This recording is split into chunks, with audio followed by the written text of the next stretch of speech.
From the pages of WWF Magazine October 1997, we're dropped into the middle of one of the most volatile, emotional, and revolutionary periods in wrestling history. This issue is thick with tension, transformation, and raw attitude. We open with an editorial from Vince Russo, writing here under his infamous pen name Vic Venom, where he pulls no punches as he critiques both the fans and the locker room in a scathing editorial that defends the unpredictable nature of the WWF and teases an even more chaotic fall season. From there, we dive into a feature story titled Unforgiven, focused squarely on Bret the Hitman Hart. The article recaps his slow-burning turn from American hero to anti-American leader of the Hart Foundation. Bret's motivations are laid bare. He believes the fans betrayed him, not the other way around. And this feature plays up the emotional turmoil, his bitterness toward Shawn Michaels, and his dominance on international soil. Speaking of Shawn, he too gets a major spread. Lost in the Shadows paints the Heartbreak Kid not as a brash showstopper, but as a man unraveling, trying to find himself again after facing boos from fans, betrayal from allies, and constant assaults from the Hart family.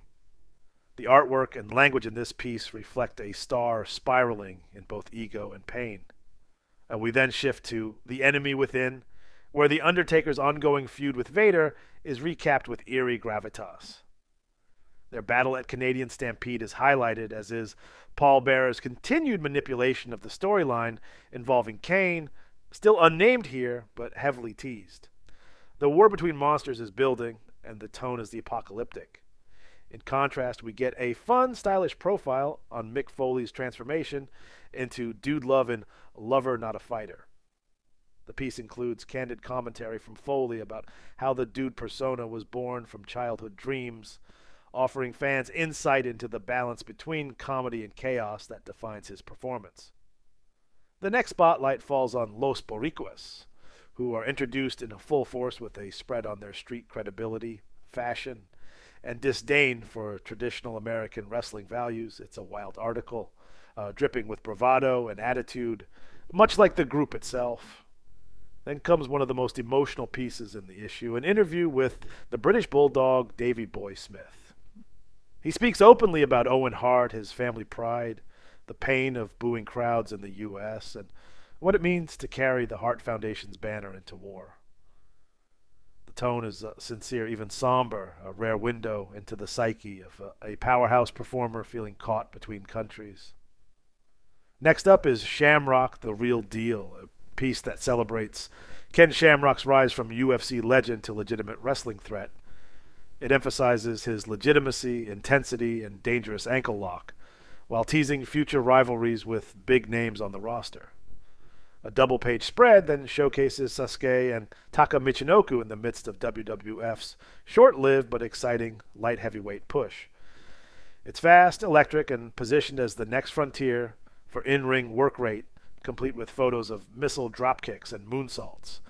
And then we reach the mysterious secret superstar section, this time revealing none other than Chyna, the bodyguard turned enforcer for Triple H. In just a few short months, Chyna had become a standout presence, her physique, stoicism, and physicality reshaping what a woman in wrestling could be. She's hyped not just as a threat, but as a pioneer. The letters section includes heated reader opinions on Bret Hart's turn, support for The Undertaker, and one fan's confusion over why Ahmed Johnson wasn't getting pushed. Some letters are sarcastic, others emotional, but all are answered with a signature WWF snark and occasional sincerity. Then we reach the ads, and this is where the nostalgia kicks into overdrive. There's a 2-page spread for WWF Bite This, the official WWF screensaver and desktop theme CD-ROM, offering explosions, logos, and theme music to trick out your Windows PC in full Attitude style. You can even turn your startup sound into Stone Cold's Glass Shatter or Undertaker's Gong. Flip the page and you'll find a WWF trivia game available on CD-ROM, promising hundreds of hours of questions from the 1980s and 1990s. There are multiple mail order ads for foam fingers, DX t-shirts, Austin 316 gear, and full-color posters of Sable, Stone Cold, Bret Hart, and The Rock. The order form centerfold is still intact, offering fans the chance to purchase autographed 8x10s, official VHS tapes, and more for under $20. There is even an offer to subscribe and receive a free exclusive WWF Attitude sticker pack.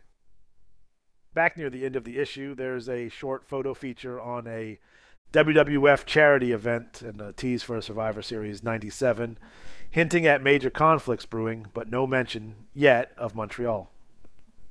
The final page is a splash ad hyping the return of Bret Hart to U.S. pay-per-view for one more chance at redemption. Looking back, the tension in these pages is thick, the personalities larger than life, and the storytelling, the kind that builds legends. If this deep dive brought you back to the era of taped-up VCRs, DX crotch chops, and pay-per-view previews in glossy prints, then do what the Hitman never asked for, like share and subscribe. We do this every day, one issue at a time. This has been From the Pages.